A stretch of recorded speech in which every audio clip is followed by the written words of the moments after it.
जगामध्ये बाप आमच्या घराचा पाया आहे, बाप घराचा तो पाया, आमच्या आईचा घराचा कळस आहे. एखादं मंदिर, त्या मंदिराचा कळस जसा त्या ठिकाणी शोभून दिसतो आणि घराचा कळस, मंदिराचा कळस आल्याशिवाय मंदिर पूर्ण होत नाही, तसे आमच्या आईशिवाय सुद्धा घर पूर्ण नाही. पण बाप जर नसेल तर, पाया जर नसेल तर घर उभा राहायचं कसं, इमारत उभी राहायची कशी? म्हणून आमचा बाप घराचा पाया आहे, बाप आमच्या घराचं अस्तित्व आहे.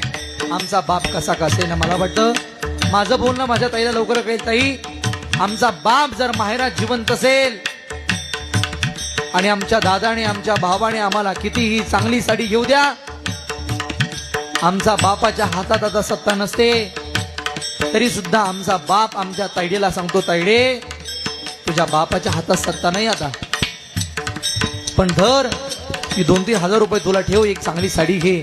अहो बाबा राहू द्या ना, दादाने साडी घेतली ना मला, तरी सुद्धा आग्रहानं आमचा बाप सांगतो, ताईडे तुला दादाने 5 हजाराची साडी घेतली, पण माझ्या या भोळ्या बाबड्या बापाकडून तुला 2 हजार रुपये ठेव, हे म्हणणार फक्त बाप आहे महाराज.